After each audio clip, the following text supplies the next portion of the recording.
Hey everybody, welcome back to Bookish Daddy. Thank you all so much for your support. If you're new to the channel, I really hope you enjoy the content today. I've got some fun stuff planned. If you like what you see, go ahead and like, comment, and subscribe. Join the community, be a part of it. Those of you who are, thank you so much. Y'all are so supportive and you've all been amazing.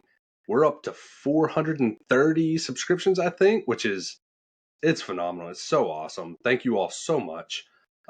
Getting close to that 500 mark where I'm going to do the giveaway. I'm thinking I am going to do like a up to $30, uh, something along those lines off of your Amazon wish list and buy whoever wins it a book. Um, I'll figure out how to enter and how I'm going to like draw and we'll get it figured out. So for the video today, I am going to be doing, I was not supposed to buy books this weekend, but I am a sucker when I walk into a bookstore. So I ended up, it's going to be a mini book haul for this video, which was not planned. And I blame my financial problems on all these books and all of you encouraging it. Also, what it was supposed to be is things I love. So I have seen tons of videos on the BookTube page where people are doing things I hate. I've already said enough negative things about books or authors or whatever it may be, and I'm feeling positive.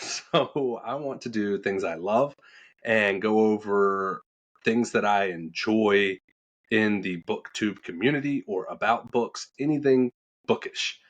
But before we get into that, I'm also going to do family 5-star reads. So my daughters and wife uh, had some books that they have been ranting and raving about that they gave 6 stars to. This the best books they've read this year, and they're super pumped about it. So I'm going to do a segment for them and their 5 to 6 star reviews. So we'll start it off with that. The first book is by one of my daughters, and it is When We're Together. This is the book. Oh, there we go. Super cute little book.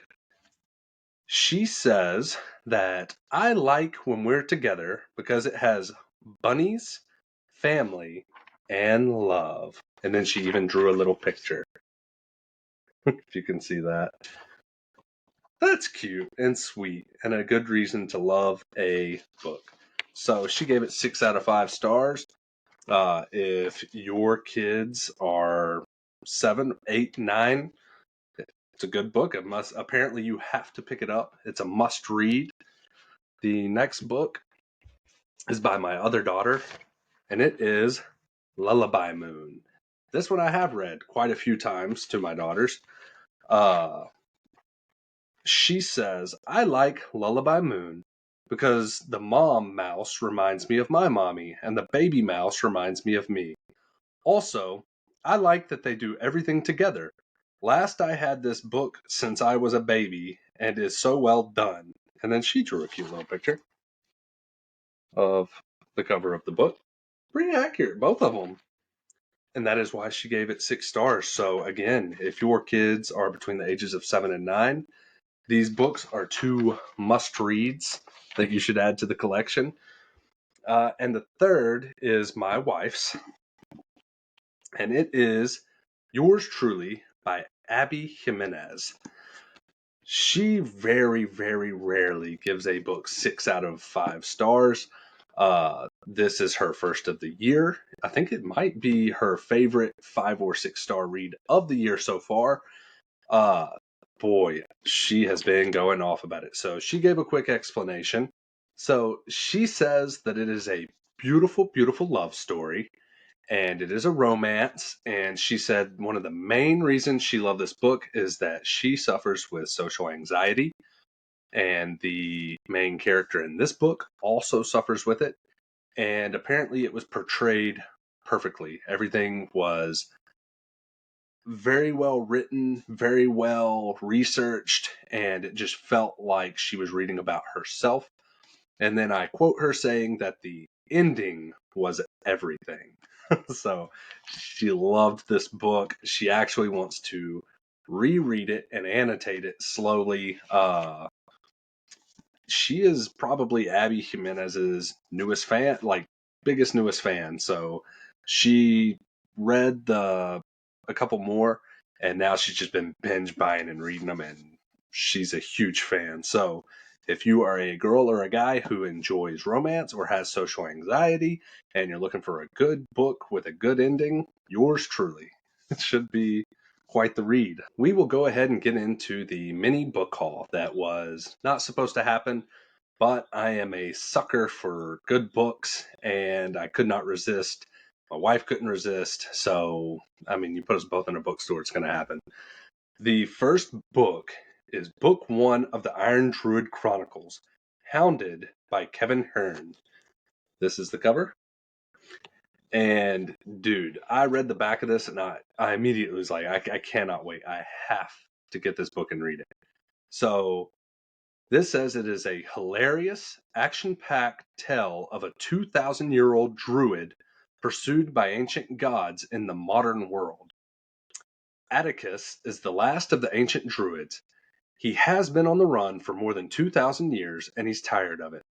The Irish gods who want to kill him after an enchanted sword he stole in a first-century battle.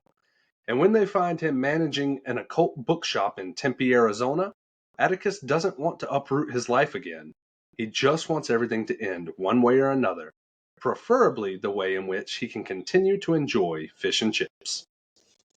I love a good funny book. I love fantasy.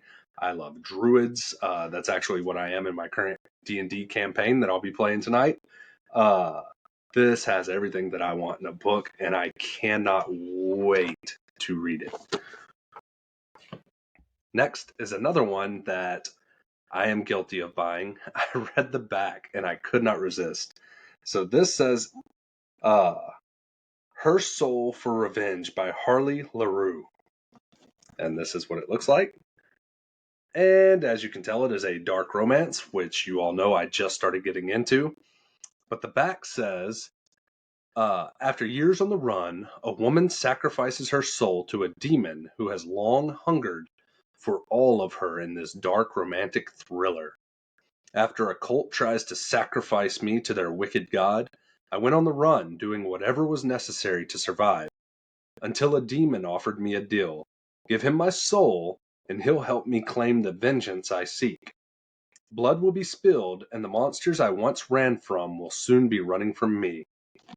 Again, I was all about it. So I am wanting to get into dark romance, and I could not picture a better one to read next. It actually says it's the best-selling TikTok dark romance right now. I'm not on TikTok. I don't care to be.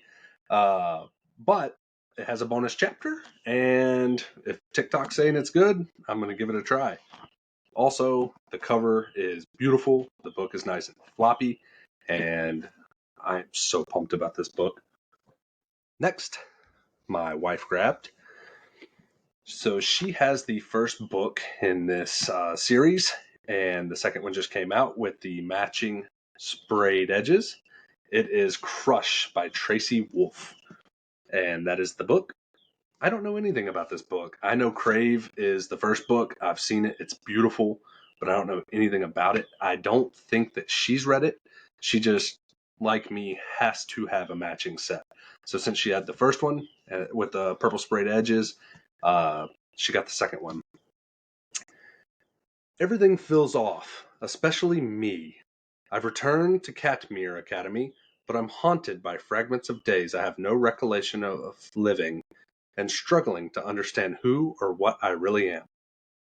I mean, it sounds interesting. I'm going to have to do some research, or I'll let her read it and tell me how much she enjoys these two books, and I'll get back to y'all on that. But that's the third one we got. Next was my wife's next choice. It is called The Wishing Game by Meg Schaeffer, one of the three. Years ago, a reclusive mega best-selling author quit writing under mysterious circumstances. Suddenly, he resurfaces with a brand new book and a one-of-a-kind competition, offering a prize that will change the winner's life. I mean, that sounds cute. It's a nice short read. I'm all about that. Knock it out real quick and feel like I accomplished something. Next, we do own this book already. It is Powerless by Lauren Roberts. But my wife has the other edition. It doesn't have this cover. And she wanted this cover. So it had pink flowers on it. And she could not resist. And I wasn't going to tell her no. So that was the last book.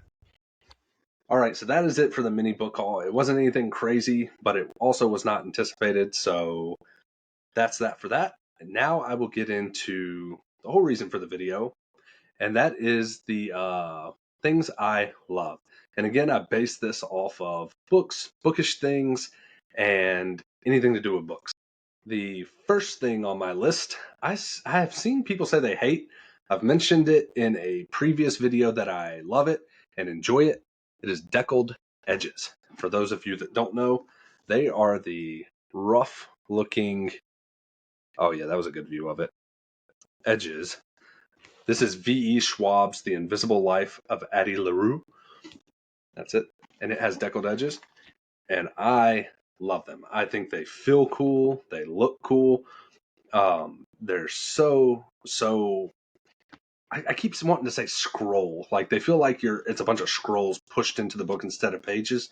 I don't know why I like it so much, but I do. I think they're super cool. And when a book has them, it is a part of my, like, I have a trifecta I look for in a book that has nothing to do with the substance of the book or what it's about. And deckled edges is one of those three things. And this book actually has the whole trifecta of things I look for in a book. So the second thing I love is when a book is floppy. So this book, you have no problems. You don't have to break the spine. They're just super fluffy and floppy. And then the third thing for my like perfect book is when they have velvety covers. It feels almost like a rose petal. I am a sucker. If I'm walking through a bookstore and I see deckled edges and I pick it up and it's like velvety and I'm like, whoa, and then it just falls open, I'm buying it. It's not even a question. And this is one of those books. I have heard nothing but good things about V.E. Schwab, and especially The Invisible Life of Addie LaRue. So this book I want to read one day. It is not high on my TBR list just because, I don't know, I have so many books. But those are three things I love about a book. And this one just so happened to have all three. The next thing that I love a book to have, and this is an extreme example, is sprayed edges. So this is Fourth Wing by Rebecca Yarros, and it has dragon sprayed on the side. But even if it's colors, solid tone, if it has like a sword, flowers, roses, it doesn't matter. I'm picking up a book that has sprayed edges. I may not buy it, but I will think twice before I put it back down.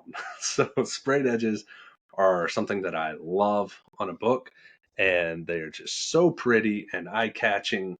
And like I said, it's definitely getting me the first half of the way to buying a book is if I see the sprayed edges. So the next thing on my list is world building. I absolutely love world building. Primarily, I guess sci-fi, fantasy, high fantasy, even cozy books. If it is a world where I can just disappear into it, that I love that. I love to feel immersed by a book, like I am actually there and that the world is unique and it's not this world. I don't like, I'll read modern books. I have read some decent ones. I like new worlds. I like things that I wouldn't normally get to experience or will never get to experience because they don't exist. I like to just throw myself into those books and thoroughly enjoy a good world builder. Brandon Sanderson's my favorite. He is insane at it. Close second coming in is becoming Sarah J. Maas. So, boy, her world building is phenomenal too. Uh, I just love a good built world.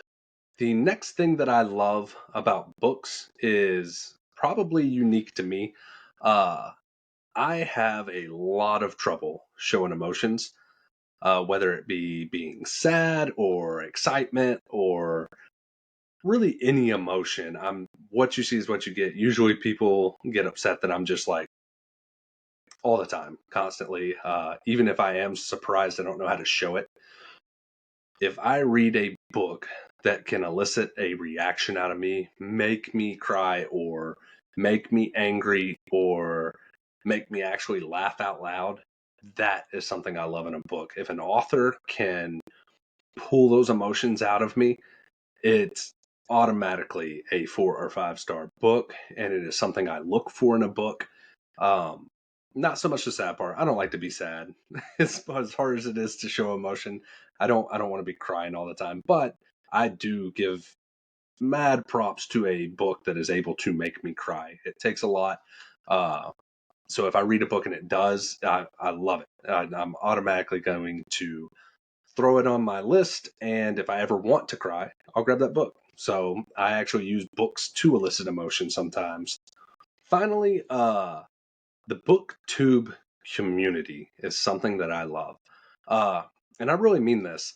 You have all been so welcoming and nice. And even in your videos, when you're doing like things I hate or things I can't stand or things that annoy me, it all seems like good fun and playful.